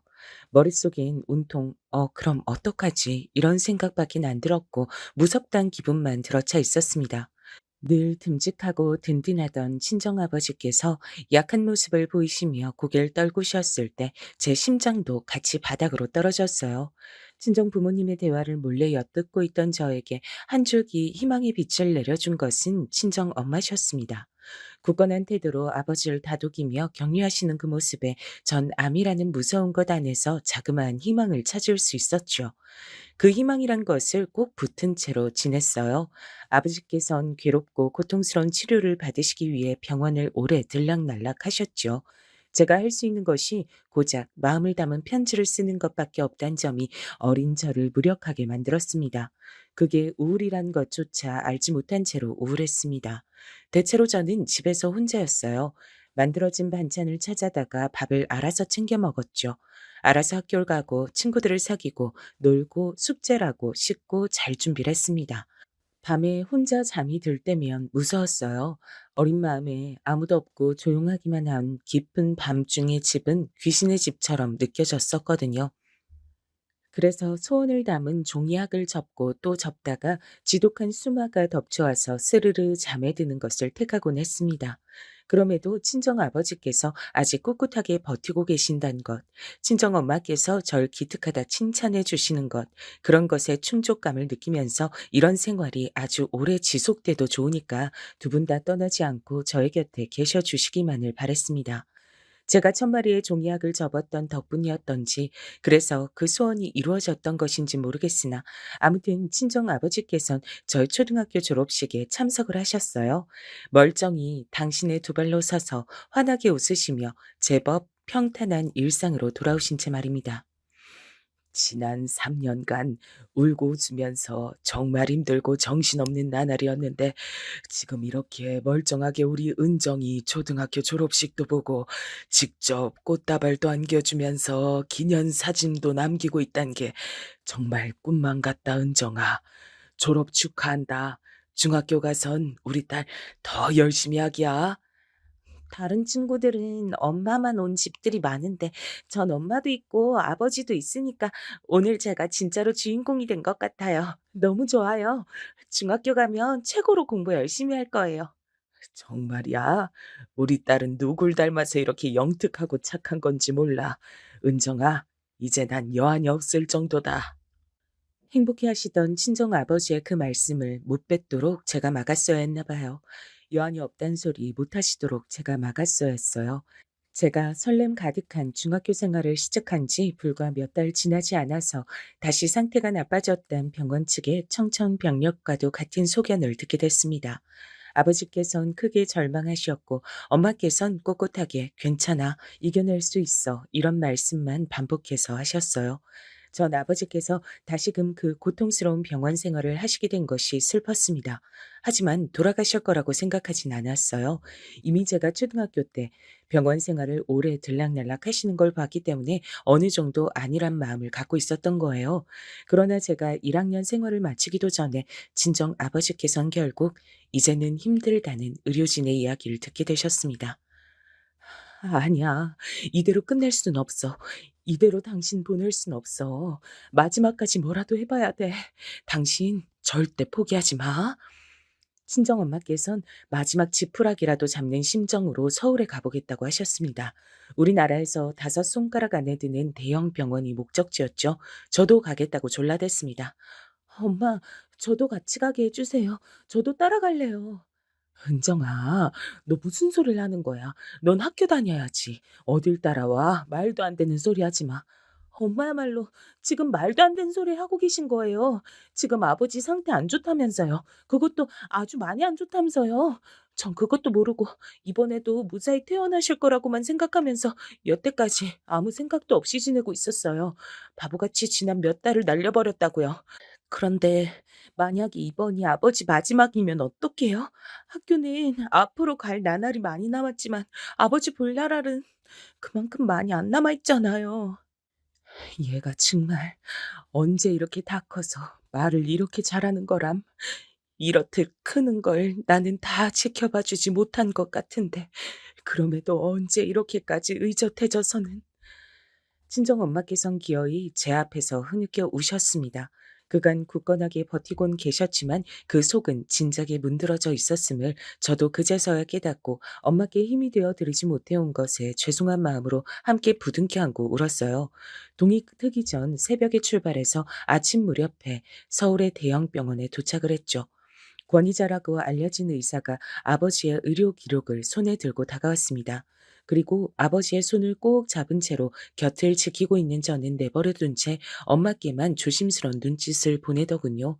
몇 걸음 떨어진 위치로 가서 엄마께서 그 의사에게 어떤 말을 전달받으시는 모습을 전 지켜봤습니다. 과연 무슨 얘기가 오가고 있을지 불안과 호기심이 뒤엉키던 바로 그때였어요. 안 돼. 안 돼요. 아직은 안 돼요. 제발요. 부탁드립니다. 안 돼. 친정엄마께서 당신의 가슴을 치시며 작은 소리로 그러나 그 안에 담긴 비통함만은 흘러넘치는 오열을 하셨습니다. 다리에 힘이 풀린 듯 바닥에 주저앉으시는 동안에도 엄마의 온몸이 주체할 수 없을 정도로 심하게 떨리고 있었어요. 그 앞에서 의사는 숙연하게 고개를 떨구고 있었습니다. 안 되는구나. 아무 치료도 더 이상 가능하지 않고 이젠 아버진 돌아가실 일만 남은 거구나. 그 사실을 전 새삼 깨달으며 이를 악물고 울음을 참아냈습니다. 호흡기를 단 채로 눈을 감고 계신 아버지께서 부디 지금의 상황을 모르시길 바랬으니까요. 하지만 잠시 후에 저와 맞잡고 있는 아버지의 오른손이 강하게 제 손을 잡는 것을 보고 전 놀람과 동시에 한 가지 슬픈 사실을 알아차렸습니다. 친정 아버지께서도 비록 눈으로 보지 않으셨지만 제 떨리는 숨소리 하나만으로도 눈치를 채셨던 겁니다. 우리나라에서 최고로 꼽히는 대학병원의 권위자가 어떤 소견을 내놨는지 말입니다. 그곳에서 아무것도 할 수 없었기에 고작 몇 분 후에 저희 가족은 그 병원을 나섰습니다. 넘쳐나는 환자들로 문정성시인 곳에서 저희가 비켜줘야 했기 때문입니다. 구급차를 타고 가자. 그게 맞아. 그게 비싸다는 걸 내가 모를 줄 알아? 안 돼. 그냥 차 타고 가. 무슨 구급차야? 당신 지금 그런 고집 부릴 때가 아니야. 절대로 그냥 차 타고 못 가. 그랬다간 당신 도중에 어떻게 될지 모른단 말이야. 숨도 간신히 쉬고 있으면서 무슨 객길 그렇게 부려. 잔말 말고 구급차 불러서 그거 타고 가. 그렇게 해. 안 된다고 했잖아. 여보, 그냥 가자. 그간 날 그렇게 힘들게 만들었으면 됐지. 꼭 막판에 와서도 날 괴롭게 만들어야 되는 거야? 왜 이상한 고집을 부려? 제발 좀. 내내 격양돼 있던 상태에 계셨던 친정엄마께서 결국 소를 내지르셨고 옆에 같이 있을 분위기가 아닌 것 같아 조금 떨어진 채로 서 있던 제가 깜짝 놀랐습니다. 친정엄마의 저런 모습은 처음이었어요. 당신 스스로도 놀라신 모양인지 손으로 입을 틀어 막으신 채 죄책감과 후회와 그리고 오만 감정들이 가득한 눈빛으로 아버지를 바라보고 계셨죠. 전 숨소리도 내지 않고 그쪽을 주시하고 있었고요. 침묵이 잠시간 이어지고 있던 그때 아버지께서 이렇게 말씀하시며 세상에서 가장 슬픈 방식으로 침묵을 흩으셨습니다. 은정이, 우리 딸 은정이 고등학교 가야 돼. 그 말씀을 듣자마자 제 눈에서 자동으로 눈물이 후두둑 떨어져 내렸어요. 아버지의 호흡이 부족해서 가쁘게 새어나오는 숨결 사이로 뱉어진 힘겨움 가득한 목소리가 제 이름을 담았던 것을 저는 죽는 날까지도 잊을 수 없겠죠. 고등학교도 가야 되고 다음으론 대학도 가야 돼. 우리 은정이가 그래야 하는데 돈 한 푼이 아까워. 난 이제 곧 죽을 팔자잖아. 그런데 뭔 팔자 좋게 구급차를 타고 가겠어. 그러니까 안 돼. 우리 은정이한테 써야 될 돈 나한테 못 써. 당신이 양보해줘. 당신이 고집 꺾어줘. 못난 내가 마지막으로 하는 부탁이야. 도대체 인간이란 동물은 왜 이다지도 큰 슬픔을 느낄 수 있는 생명체로 창조됐을까? 그 점을 그 순간에 전 원망했습니다. 걷잡을 수 없는 슬픔으로 금방이라도 쓰러질 것만 같았는데 아버지께서 아직 살아계시건만 제가 차마 그럴 순 없어서 간신히 참았던 것만 같아요. 죽은 사람 소원도 들어준다는데 아직 살아있는 사람 소원을 내가 왜 못 들어주겠나 싶다. 그래, 알았어. 당신 뜻대로 할게. 친정 엄마께선 그날 눈물로 운전대를 잡으셨죠. 휴대용 호흡기 하나만 달랑 가지고서 친정 아버지께선 조수석에 타신 채로 가셨고 전 뒷좌석에서 울음을 참느라 정신이 없었습니다. 살던 지역의 병원 앞, 거기에 딱 도착하자마자 아버지께선 고통을 호소하셨어요. 응급실에서 의료진들이 전부 뛰쳐나오고 엄마께서 엉엉 우시면서 옮겨지는 친정아버지를 바라보시고 그 모든 것들이 비현실적으로 느껴졌습니다. 여보, 나 떠나고 나면 한 가지만 약속해줘. 꼭 잘 돌보면서 살아주기야. 우리 은정이? 그래, 알았어. 우리 딸 은정이 내가 꼭 잘 돌봐줄게. 그건 걱정하지 마. 아니, 당신 스스로 잘 돌봐주면서 살아. 꼭 그랬으면 좋겠어. 그간 나 때문에 고생 많이 했지. 나 돌보느라 정작 당신 자신을 못 돌봤지. 너무 미안해. 그러니까 이제는 당신 스스로 돌보면서 살아줘. 은정이는 내가 돌볼 테니까 내가 저승에서 눈 부릅뜨고 우리 딸 지킬 거니까 우리 딸은 나한테 맡기고 당신은 꼭 당신 인생 챙기면서 살기야. 알았지? 약속해줘. 마지막 순간에 정말 기적이라고 밖엔 설명이 안 되는 일이 벌어졌어요. 비록 가쁜 숨을 내쉬긴 하셨으나 아버지께서 말씀을 잊고 계셨습니다. 불과 1분 전까지만 해도 숨이 꼴깍 넘어가서 이대로 돌아가시는 줄로만 알았거든요. 의료진이 다 놀라서 쳐다보고 있었어요. 저는 정신없이 울면서 아버지의 손을 붙잡아 드렸습니다. 엄마께선 눈물을 흘리시며 환하게 웃으셨어요. 알았어. 약속할게. 나 있지? 당신 정말 사랑해. 처음부터 지금까지 한순간도 사랑 안 한 적이 없었어. 이제 편히 떠나도 돼. 이제는 편히 쉬어. 친정엄마의 말씀을 들으시자마자 아버지께서 바로 숨을 거두셨어요. 마치 마지막 순간을 위해 신이 저희 가족에게 인사를 나눌 시간을 허락했던 것 마냥 단번에 호흡이 끊겨서 아버지께선 그대로 떠나셨습니다. 정말 많이 울었죠. 하지만 절 끝까지 생각해 주시고 사랑해 주신 아버지의 따스한 마음이 제 안에 남아 있어서 마냥 괴롭지만은 않았습니다. 그리고 저에겐 엄마께서 계셨으니까요. 몇 달이 지나고 나서야 엄마와 깊은 대화를 나누다가 알게 된 사실인데 서울의 대학병원에서 의사에게 들으셨던 정확한 말은 환자분은 지금 당장 돌아가셔도 이상하지 않을 상태였다고 합니다. 구급차도 아니고 일반 차를 타고 무사히 사는 곳 지역까지 돌아온 것부터가 기적이었던 거예요. 그리고 친정엄마께서 마지막에 환하게 웃으셨던 것은 아버지께서 인생의 마지막 순간에 보시는 모습이 당신의 웃는 얼굴이었으면 좋겠단 마음으로 그러신 것이라고 했어요. 전 중학교 2학년이었고 광란의 사춘기를 맞이해서 멋대로 엇나가는 친구들이 학교에 제법 많았습니다. 가출하는 친구도 있었고 부모님과 절연할 기세로 싸워서 집안이 개판 상태인 친구들도 몇 했죠. 모든 집이 화목한 게 아니며 또 모든 부모가 자식을 위하며 사는 게 아니란 것을 그때 알았습니다. 비록 아버지께서 가슴 아프게 제 곁을 영영 떠나셨다고 하더라도 전 행복한 아이니까 제 인생을 소중하게 여기며 살아가야겠다는 생각이 들었어요. 절대 엇나가지 않을 것을 저 스스로에게 다짐했습니다. 저희 집의 형편은 썩 좋지 못했어요.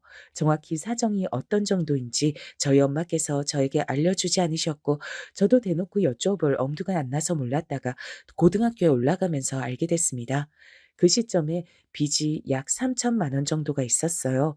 엄마께서 지난 2년간 부지런히 일을 하셨으니 원래는 빚의 금액이 더 컸다는 것을 쉬이 짐작할 수 있었습니다. 몸이 아프면 그것으로 끝이 아니라 여러모로 힘들어지는 거구나. 금전적인 부분도 무시할 수 없는 거구나. 난 아버지가 편찮으신 것만 생각하느라 돈이 나가는 것을 생각해 본 적이 없었어. 너무나도 당연한 거였는데 내가 그런 걸 고려를 못 해봤네. 그동안 엄마가 많이 애를 쓰면서 사셨던 거야.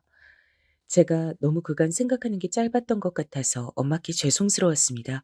하지만 엄마께선 절 향해 결코 죄책감 같은 걸 갖지 말라고 하시며 기운 넘치는 웃음을 지어주셨어요. 나는 하루하루를 행복하게 살 거야. 그걸로 족하는 게 내 인생인데 그까지 빚 갚는 게 뭐 힘들고 어렵다고 그러겠니? 은정아, 난 있지? 비록 빚 갚느라 거의 다 써버릴지언정 일 다니면서 돈 버는 것도 감사하고 이렇게 사랑하는 딸과 함께 시간 보낼 수 있음에 감사하단다. 이 세상에 감사하지 못할 일이 없어. 엄만 그러면 제가 공부를 못하는 것도 감사할 일이라고 생각하세요? 감동이 차오르자 전 괜스레 장난스러운 질문으로 분위기를 옮겨갔었죠. 그러자 친정 엄마께서 맞장구를 쳐주셨습니다.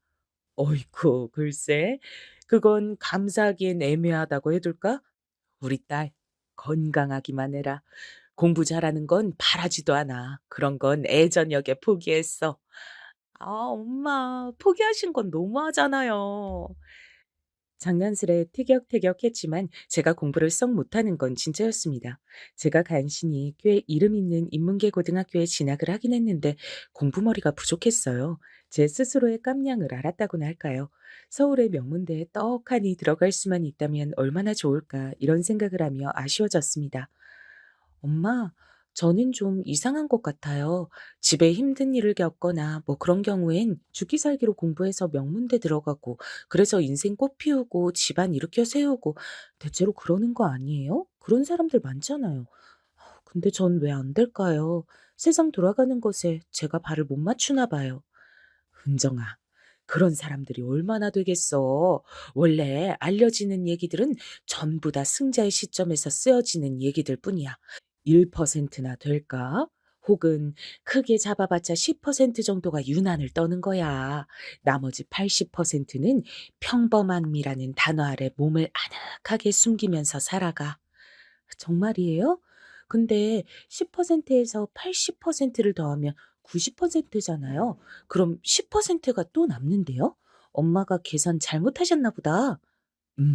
아니, 남는 10%는 평범함이라는 단어라도 맛보고 싶어서 발버둥을 치며 살아가는 숫자야.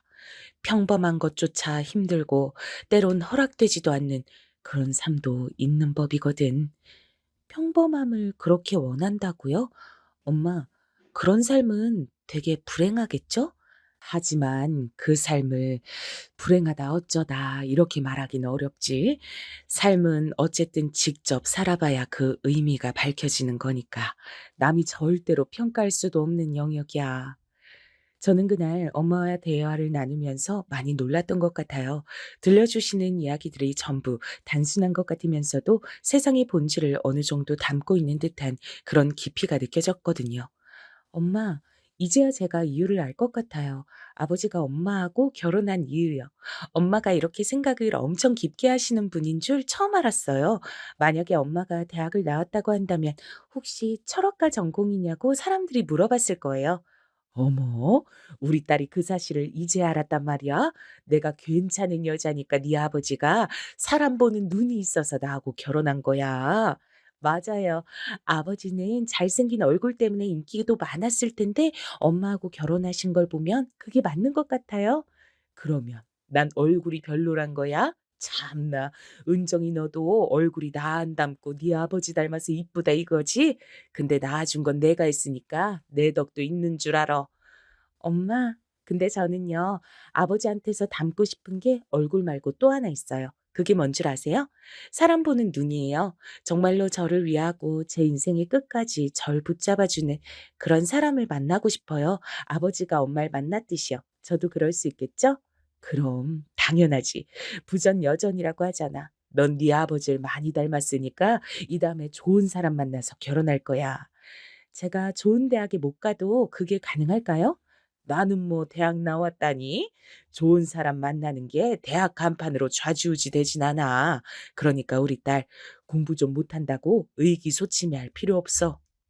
그러면서 은근히 저한테 공부 못한다고 놀려대셨던 엄마셨습니다. 저는 민망한 웃음을 터뜨리면서 비록 지금은 해결되지 않은 문제들을 안고 살아가고 있으나 밝은 미래가 저희 모녀를 기다리고 있을 거라고 믿었어요. 저에게 과연 어떤 인연이 다가올지 정말 궁금하기도 했습니다. 전 대학을 학비가 지원이 되는 전문대로 갔죠. 대학과 연계가 되는 곳에서 첫 취업을 했고요. 그때가 되자 집에 빚은 없는 상태였으며 취업하던 시기와 비슷하게 이사도 갔습니다. 더할 나위가 없었습니다. 소소한 행복을 누리며 엄마와 둘이서 재미있게 지내던 시기였어요. 그러던 어느 날 외할머니께서 쓰러지셨다는 연락을 받게 됐어요. 연락을 받으시고 나서 엄마께서 늦은 시간까지 멍하게 창밖만 바라보고 계셨습니다. 외할머니께선 워낙 멀리 사셨기 때문에 전 어렸을 때를 제외하고 거의 찾아뵌 적이 없었어요. 그래서 솔직히 깊은 정이라든지 유대감이 없었죠. 쓰러지셨다는 소식을 듣고도 어휴, 어떡하냐 싶은 감상이 다였습니다. 하지만 엄만 다르셨던 거예요. 은정아, 외할머니한테 남은 시간이 오래지 않은 것 같아. 암만 생각해도 내가 외할머니 곁에 가서 마지막 시간을 함께 보내드려야 될 것 같구나. 미안하지만 당분간 혼자 지낼 수 있지? 네? 알았어요. 그치만 엄마 외할머니를 별로 안 좋아하시는 거 아니었어요? 에구구, 우리 딸이 그런 걸 다 느끼고 있었구나. 그래, 맞아. 난 네 외할머니를 별로 안 좋아했어. 어릴 때 무진장 힘들었거든. 외할머니를 이해할 수가 없었지. 그래서 내가 매번 무슨 생각을 하며 지냈던 줄 알아? 난 나중에 자식 낳으면 이렇게 키우지 말아야지. 난 잘해줘야지. 절대로 네 외할머니처럼은 되지 않을 거라면서 이를 바득바득 깔았었어. 외할머니가 미웠거든. 근데 이제 와서 왠지 이해가 가려고 하네. 외할머니도 그렇게 사실 수밖에 없었단 걸 보고 배운 게 그거였을 뿐이고 환경이 사람을 그렇게 만들었을 뿐임을 나의 엄마이실 뿐이 아니라 한 인격체이셨다는 걸 그분도 엄마가 되어 보신 것은 처음이었기에 서투실 수밖에 없었단 걸 이제서야 내가 이해를 한다. 부디 많이 늦은 건 아니길 바라면서 곁에 가봐 드려야지. 내가 그분 딸이잖아. 씁쓸한 표정으로 말씀하신 친정 엄마께선 이튿날 바로 짐을 다 싸서 내려가셨어요. 저는 이유 모를 우울감에 취해버렸죠. 그때 알았습니다. 어렸을 적 아버지께서 투병 중에 계셨을 때 제가 느꼈던 것은 우울이라는 것을요. 그게 우울이었던 거예요. 그걸 깨닫자마자 고독마저 찾아왔는데 그런 때에 절 향해 내리쬐는 햇살이 있었습니다. 바로 남편이었어요. 사람은 자신이 힘들 때 내밀어진 손길을 잊을 수 없다고 하죠. 저에겐 남편이, 남편에겐 제가 그런 손길의 주인공이었습니다. 남편은 대학을 4년제로 나와 나름 전망도 있고 안정성도 높은 직장에 다니고 있었어요. 그런데 개인적인 인간관계 문제로 무척 심적인 방황을 하고 있었고 절 만나서 많은 위안을 받았다고 합니다. 희한한 일이었죠. 제가 한 것이라곤 남편에게 위로를 받은 것뿐이었거든요. 전 받기만 했거늘 남편은 제가 주기만 한 사람이었다고 했습니다. 아버지, 하늘에서 보고 계세요? 저 이 남자하고 결혼하고 싶어요. 제가 기다려온 인연이 바로 눈앞에 있는 이 사람 같습니다. 기이할 정도의 확신이 들었고 전 남편에게 먼저 청혼했습니다. 제가 가진 거라곤 쥐뿔도 없었어요. 모은 돈도 개인 계좌에 2천만 원 남짓이 전부였고요. 반면 남편은 그때 7천만 원과 승용차 한 대를 가지고 있었죠. 시댁에서 남편이 결혼할 때 지원해 주려고 들고 있었던 5천만 원 또한 있었습니다. 이런 것들을 모두 합쳐 소중하게 미천 삼아 결혼을 했습니다. 결혼식을 3개월 앞두고 외할머니께선 돌아가셨어요. 버틸 만큼 버티고 용 쓸 만큼 용 쓰다 가셨으니 당신께서도 미련이 없으셨을 거야. 나도 이젠 마음이 한결 가벼워 마지막 나날들을 곁에 있어 드리기를 잘했단 생각이 든다. 친정엄마께서 정말로 홀가분해 보이시는 얼굴을 하고 계셔 저도 안심이 됐습니다. 저의 평생을 봐오신 분이 친정엄마신데 그런 분께서 저보고 얼굴이 그 어느 때보다 편안해 보인다고 말씀해 주셨어요. 명백히 남편 덕분이었죠. 윤서방이 얼마나 괜찮은 사람인가 아닌가를 내가 판별할 필요도 없었어.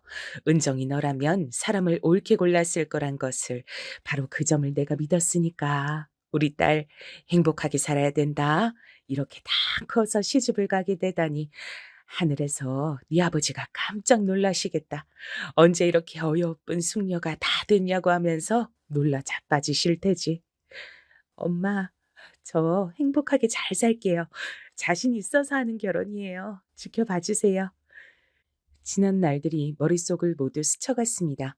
비록 슬픔과 상실의 구간을 지나오기도 했으나 대체로 평범함의 단어가 만든 그늘 아래에서 몸을 누이고 쉴 줄 아는 지난 인생이었다고 자평이 됐습니다. 전 결혼하면서 생각했죠. 제 인생의 진정한 시작은 지금부터라고요.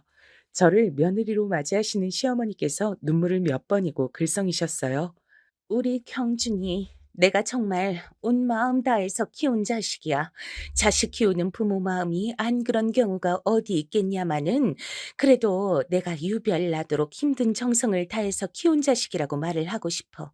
호랑이보다 더 무서운 아비, 능력이 부족해서 죄인처럼 수그리고 살았던 어미, 그리고 어렸을 때 많이 아파서 자기가 받을 사랑과 관심과 모든 보살핌을 다 빼앗아 갔던 누이, 이런 가정 안에서 자라온 게 우리 경준이란다. 내가 우리 경준이만 생각하면 어긋날 가슴이 미어져. 내가 얼마나 미안한 게 많고 애틋함이 많은지 몰라. 네, 어머님. 그 마음 제가 깊이 새기면서 어머님의 귀중한 아들, 이젠 제 남편이 된 사람에게 저 또한 마음 다하면서 그렇게 살겠습니다. 약속드립니다. 시어머니의 눈물 앞에서 저는 정중한 태도로 약속을 드렸습니다. 그런 저를 보며 뿌듯하다는 듯 미소를 지으셨던 분이 시어머니셨어요. 뭐 하나 잘난 구석이 없는 저를 선뜻 며느리로 맞아주셔서 너무 감사한 분이셨어요. 시아버지께선 되게 잘 안 계시고 걸핏하면 외출을 오래 하시는 분이셨습니다. 무뚝뚝하셨고 언행이 조금 거치신 분이셨죠. 아들놈 다 컸다고 드디어 장가를 가는구만. 아이고 세월이야. 지나간 내 젊음이 아깝고 아쉬워서 눈물이 다 난다. 결혼하겠다며 인사를 드리러 갔던 날 제 앞에서 기껏 하셨던 말씀이 이것이었습니다. 그리고 제가 정확히 들은 건지 헷갈리는데 얼핏 알아서 잘 살든지 말든지라며 한탄하듯 중얼거리셨던 것 같아요. 그러더니 잠시 후 담배를 챙겨서 밖으로 휙 나가버리셨고 다시 돌아오지 않으셔서 제가 한참을 기다리다가 자리를 떴었네요. 남편을 통해서 그분은 고개가 절레절레 지어지도록 만드시는 분이라는 평은 수차례 들어본 바였으나 역시 직접 대면해서 체감하는 것보다 정확한 건 없더라고요. 어떠신 분인지 단박에 알 수 있었습니다. 걱정과 염려가 매사에 많은 것인지 시종일관 약간은 구겨져 있는 미간과 자꾸만 좌우를 살펴대는 눈동자를 지니신 시어머니와는 시아버지께서 영 반대이신 것 같았어요. 두 분은 그럼에도 어쨌든 부부로 오랜 세월을 살아오셨으며 여전히 부부셨습니다. 새삼 이 세상에는 다양한 성격의 가족들이 존재한다고 느꼈었네요. 남편과 자란 환경은 서로 다르지만 저희는 한 번도 안 싸우고 사이좋은 신혼생활을 보내서 역시 서로가 운명이었다고 생각이 들었어요. 그러나 저희 부부의 결혼 1주년은 눈물바람이 되고 말았습니다. 제가 건강검진을 받았었거든요. 별 걱정 없이 받을 때가 돼서 받아본 것 뿐이었어요. 근데 심상치 않은 소견이 뜨더라고요. 이때부터 불안해졌죠. 정밀 검사를 받으면서도 설마 아닐 거야 이렇게 간절히 빌었지만 검사 결과 제가 암에 걸렸다는 사실을 알게 됐습니다. 하늘이 노래지더군요. 괜찮아. 촉이라잖아. 일찍 발견해서 천운이다. 금방 후딱 나을 운명인가 봐. 그치, 은정아? 그럼요. 네, 맞아요. 저 괜찮아요. 하나도 안 무서워요. 반드시 이겨낼 거니까요. 친정 엄마 앞에서 제가 씩씩하게 말씀을 드렸습니다. 안심을 시켜드리고 싶어서 웃는 얼굴로 엄마를 꼭 안아드리기도 했고요. 하지만 바로 얼마 뒤 결혼 1주년이 된 날이라고 기념으로 차린 식사상 앞에서 전 펑펑 울고 말았습니다. 남편을 붙잡고서 눈물 콧물을 다 쏟아내고 말았어요. 사실 무서웠습니다. 괜찮지가 않았어요. 암이란 것 자체가 끔찍한 공포였습니다. 결국엔 아버지의 목숨을 앗아갔으니까요. 그리고 어떤 건지 밝히고 싶지 않아서 이름은 감추지만 제가 걸린 그 암은 아버지께서 걸리셨던 것과 똑같은 암이었습니다. 자기야, 나 어떡해? 진짜 너무 속상하고 무섭고 어떻게 해야 할지 모르겠어. 우리 엄마 앞에선 무섭다고 하면 우리 아버지 때 생각나실까 봐 그러지도 못했어. 나 이게 얼마나 힘든 암인지 알고 있어. 내가 우리 아버지 통해서 봤기 때문에 알아. 너무 잘 알아서 미치겠어. 차라리 몰랐다면 덜 괴로웠을 것 같아. 내가 있잖아. 내가 옆에 있으니까 너무 그렇게 무서워하지 마. 내가 지켜줄게. 다 나을 때까지 내가 있어 줄 거야. 남편은 저에게 힘을 내라고 말을 하며 제 손을 잡아줬어요. 그 순간 이상하게도 돌아가신 친정 아버지와 남편이 겹쳐 보였습니다. 아버지께서 마치 남편을 통해 그때 네가 내 손 꼭 잡아주곤 했었지. 이젠 내가 네 손을 잡아줄게. 이렇게 의미를 전달하시는 것만 같았어요. 너무 신기한 기분이 들어서 눈물이 쏙 들어갔습니다. 왜 하필 제가 암 환자가 됐어야 했는지 그런 원망과 억울함도 옅어졌어요. 용기가 생기더군요. 그래서 마음 굳게 먹고 시어머니께도 직접 죄송하다고 인사를 드렸습니다. 어머님, 제가 너무 죄송하게 됐습니다. 면목이 없어요. 금방 나을 수 있도록 최선을 다해서 열심히 치료받을게요. 네가 죄송할 게 뭐 있니? 네가 고생이지. 젊은 나이에 아깝게 시리. 아파서 어떡하니? 가여워라. 시어머니께선 한숨 섞인 목소리로 그렇게 말씀을 해주실 따름이었어요. 결혼한 지 얼마나 됐다고 암이라니 시어머니께 죄송하고도 감사한 마음이었습니다. 그런데 제가 병원에서 힘든 치료를 받고 있었을 때 시어머니께서 들러주셨는데요. 제가 너무 아프고 어지럽고 힘이 없어서 희미한 웃음만 간신히 보내드렸어요. 그러자 저를 내려다보시면서 이렇게 말씀하셨습니다. 우리 딸이 어렸을 적에 많이 아팠지. 그래서 난 사실은 아픈 사람이 딱 질색이야. 내가 병원 생활을 아주 징그러워해. 병원에 누워있는 환자들 있지? 그것들 죄다 돈 잡아먹는 괴물들이야. 제 심장이 쿵 내려앉는 것만 같았어요. 절 향한 시어머니의 눈빛엔 징그럽고도 지겨운 것을 바라보는 감정이 담겨 있었습니다. 차마 어떻게 반응을 해드려야 할지도 모르겠더군요. 감정이 차올라서 그렇게 말씀하시는 것뿐이라고. 그러니까 제가 이해를 해드려야 한다고 그렇게 제 스스로를 다독였습니다. 항상 입버릇처럼 자식들을 힘들게 키웠다고 젊었을 적부터 고생 많이 하시면서 여간 힘들게 가정 꾸려서 사신 게 아니었다고. 특히나 아픈 딸 때문에 아들한테 신경 많이 못 써줘서 그게 두고두고 마음이 쓰여서 아들이 정말 귀하고 애틋하게 생각된다고. 시어머니께선 그런 말씀을 하시는 분이었습니다. 그런데 귀한 아들의 짝으로 허락해준 며느리가 암이라고 하니 얼마나 그 심정이 착잡하셨을까 싶네요. 심지어는 저는 부친을 똑같은 암으로 잃은 바 있는 사람이었으니까요. 한마디로 가족력이었는데 절 얼마나 못마땅하게 여기실까 싶어서 전 무조건 이악 물고 암을 하루빨리 물리쳐내는 수밖에 없다고 여겼습니다. 악독하리 많지 굳건하게 버티리라 결심했어요. 초기라서 그리 어렵게 보지 않았던 암은 생각 이상으로 절 괴롭혀댔고 예상보다 꽤 오랜 과정을 거쳐야만 했습니다. 그러는 동안 당연하게 암 환자인 제가 남편을 챙겨줄 수 있을 리 만무했죠. 참으로 미안했습니다. 남편이 직장에서 일하는 동안 엄마께서 저와 많이 시간을 보내주셨고 그러면서 지냈습니다. 우울함이 저를 덮칠 때마다 마음을 강하게 다잡으면서 버텼어요. 그러다 보니 끝에 도달을 하더라고요. 드디어 제가 암 환자라는 이름표를 벗어던지게 되더라고요. 고마워. 그동안 고생 많았어. 우리 이제 하고 싶은 거 다 하면서 그렇게 살자. 누가 할 소리를 하고 그래. 나야말로 고마워 자기야. 그간 정말로 고생 많았어. 내가 아프고 괴로워서 올 때도 자긴 꿋꿋하게 날 다독여 주었지. 전부 다 자기 덕분이야. 앞으로 나 더욱 보람되게 살아볼 거야. 힘든 나날을 지내온 끝에 마주하게 된 평범한 일상이 더없이 소중했습니다. 남편과 얼싸안고 즐거웠어요. 밝은 미래를 꿈꿨습니다.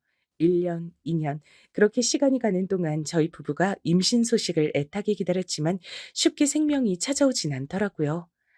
아직도 어쩜 그렇게 아이 소식이 없니? 혹시 몸이 약해서 그런 건 아니고? 저희도 정말 아이를 빨리 만나고 싶은데 마음 먹은 대로 되질 않네요. 아이 가지는 것엔 제가 아무 이상이 없는 상태예요. 근데 소식이 자꾸 없으니까 아무래도 전문 병원을 이젠 다녀볼까 해요. 뭐? 내가 모르긴 몰라도 그런 병원엔 돈이 엄청나게 들어간다던데? 네. 그래서 저희도 웬만하면 끝에 끝까지 그 수단은 미루고 싶었어요. 근데 이젠 너무 간절하니까 마냥 기다리긴 어려우니까 한번 병원을 다녀볼까 해요. 내가 이런 소리까진 안 하려고 했는데 너 암 치료받고 어쩌고 하느라 돈도 못 벌면서 한참 지냈고 전부 다 우리 경준이 돈으로 해결했으면서 우리 경준이 돈으로만 지냈으면서 이젠 그 비싼 병원까지 다니겠다고 하는구나. 아휴, 이게 다 무슨 꼴인가 싶네. 됐다. 그냥 너희 문제에 내가 괜한 참견까지는 안 할란다. 참견해봤자 내 속만 문드러지지. 그렇게 말씀하시는 시어머니 앞에서 제가 정말 드릴 말씀이 없었습니다. 얼른 떳떳하고 당당해지고 싶더라고요. 힘내서 더욱 잘 살다가 보면 아이도 찾아오고 저도 멋지게 사회생활하면서 그렇게 되는 일상이 찾아와 있을 거라고 믿었어요. 한결같은 남편을 위해서라도 지금보다 멋진 일상이 찾아와야만 한다고 생각했습니다. 그러나 긍정적인 생각을 가지고 있던 절 찾아온 것은 멋진 일상이 아니었습니다. 그야말로 청천벽력과도 같은 소식이었습니다. 바로 재발이란 두 글자. 저에게 다시 암이 찾아온 것이었어요. 그때는 정말 이성을 놓게 되더군요. 병원 바닥에 주저앉아서 머리를 부여잡고 울었어요. 대체 내가 뭘 잘못했다고 나한테 이러는 거야. 난 그냥 우리 아버지 딸로 태어났을 뿐인데 이런 가족력을 왜 물려받아서 내가 이렇게 괴로워야 돼? 왜 나한테 이런 불행이 닥치는 거야? 세상이 원망스러웠습니다. 삶이 징그럽게 느껴졌어요. 그때 주저앉은 제 어깨와 등을 감싸는 손길이 있었습니다. 아, 제가 혼자 온 것이 아니라 친정 엄마와 함께 와서 암 재발 진단을 받았다는 것. 잠시나마 망각했던 그 사실이 깨달아지면서 이루 말할 수 없는 참담한 기분이 들었어요. 엄마께선 이성을 잃고 오열하던 절 가만히 껴안아 주시면서 괜찮다는 말씀을 계속해서 해주셨습니다. 괜찮아. 이번에도 이겨낼 거야. 은정아, 다 괜찮을 거야. 만약에 안 괜찮으면요. 아버지도 두 번째 돌아가셨잖아요. 재발했을 때 못 이겨내셨잖아요. 전 아버지를 닮은 딸이니까 저도 그렇게 되겠죠. 이젠 다 틀렸어요. 아니, 절대 그렇지 않아. 은정아, 너 잊은 거야? 누가 너를 지켜주기로 했는지 잊어버린 거야? 아버지가 저를 지켜주기로 했었죠. 근데 그게 무슨 소용이에요? 소용이 있는지 없는지 확인해 봐야 하는 거야. 난 믿어. 네 아버지 절대로 너를 지금 자기 곁으로 오게 할 사람이 아니야. 너 못 오게 용을 써서 막을 사람이야. 그러니까 은정아, 한 번만 더 힘을 내보자. 이겨내보자. 우리 딸 할 수 있지? 우리 딸 없으면 내가 너무 외로워. 나 젊은 우리 딸 없으면 휴대폰 기능도 잘 못 만지잖아. 그러니까 내 곁에 있어줘야지. 어? 그럴 거지? 약속? 저도 모르게 울면서 엄마와 새끼손가락을 걸고 약속을 했답니다. 암 재발 소식에 남편은 울지 않았어요. 울음을 꾹 참아내는 얼굴을 할 뿐이었고 절 꼭 안아주면서 같이 이겨내자고 말을 해줬습니다. 같이라는 말, 세상에서 가장 미안하고도 힘이 되는 말이었어요. 남편이 그랬습니다. 제가 얼마나 오래 투병 생활을 하든, 그래서 얼마나 돈이 들어가든, 얼마나 괴로워지든 본인은 상관없이 끝까지 제 곁을 지킬 거라고요. 묵묵하게 절 지켜주겠다 그랬어요. 절 사랑하는 마음이 여실히 느껴졌습니다.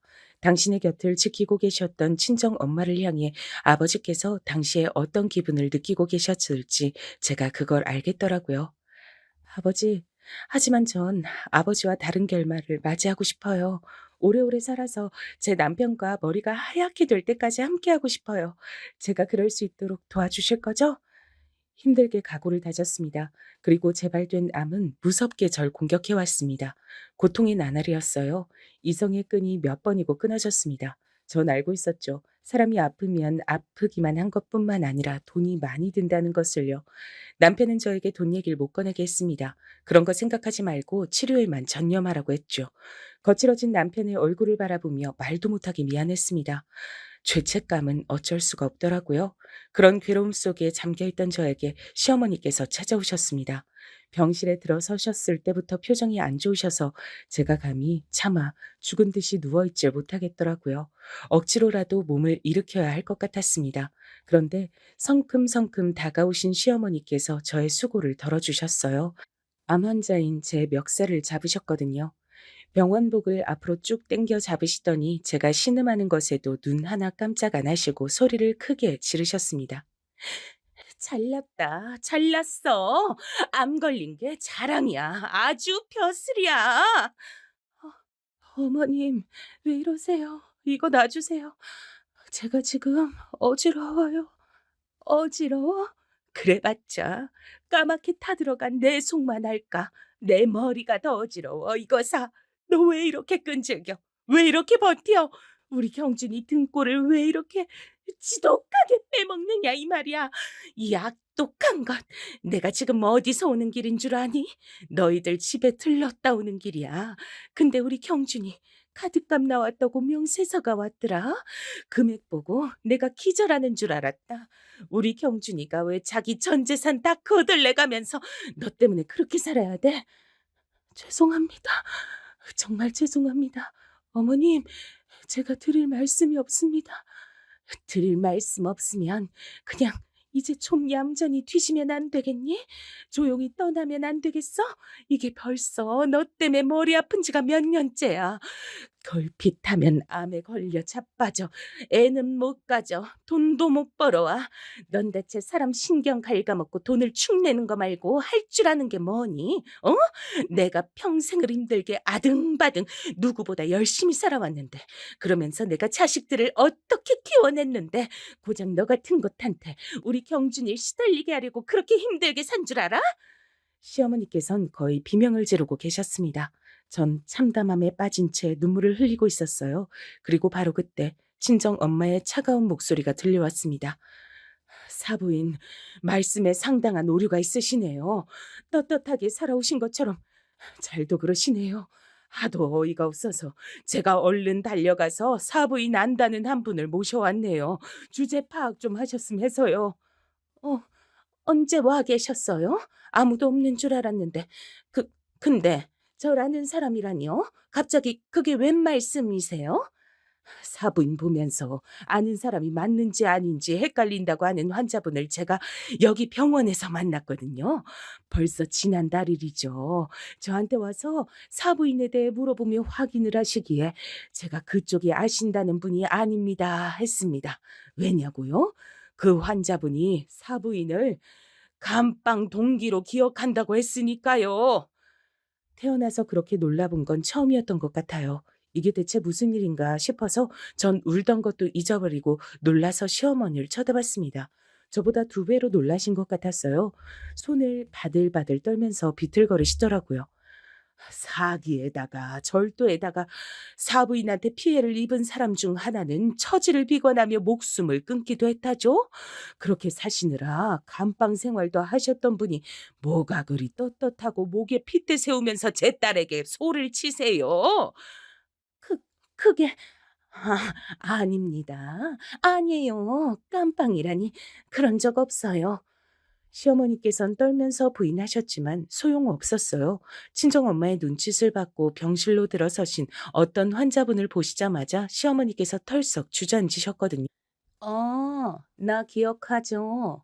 우리가 제법 돈독하게 깜빵에서 잘 지냈었는데 출소하고 나서 연락 한 번 없고 잠적해서 사는 게 왠지 서운했었거든요. 근데 이렇게 다시 만나네요. 이런 거 보면 세상 좁긴 좁아요. 그때 나에게 해줬던 각종 무용담들 내가 잘 기억하고 있어요. 정말 대단했던 무용담이었는데 자식들은 그거 알아요? 자식들이 있다면서요? 시어머니께선 미친 듯이 고개를 저으셨어요. 절대 자식들에겐 알려지면 안 된다고, 남편한테도 비밀이라고, 그 어디에도 알려지면 안 된다고 하시면서 온몸을 떠시더니 이윽고 무릎을 꿇으셨습니다. 아이고, 사돈, 제가 제 마음 힘든 것만 생각하고 아픈 환자한테 몹쓸 말들을 했습니다. 2번 다신 안 그럴 테니 제 과거는 묻어주세요. 이렇게 관청드려요. 전 친정 엄마 쪽을 쳐다봤고 눈이 마주치자 얼른 고개를 끄덕여 들었습니다. 시어머니께 그런 과거가 있다는 것은 충격적이었으나 온몸을 떠시는 모습을 보면서도 그 간청을 외면하고 싶진 않았어요. 전 아픈 암 환자였으니 인생을 바라보는 시각이 그 순간에 남달랐던 걸지도 모르겠습니다. 제 반응에 엄마께선 한숨을 내쉬시며 고개를 끄덕이셨죠. 그리고 잠시 후 깜빵 동기이신 분과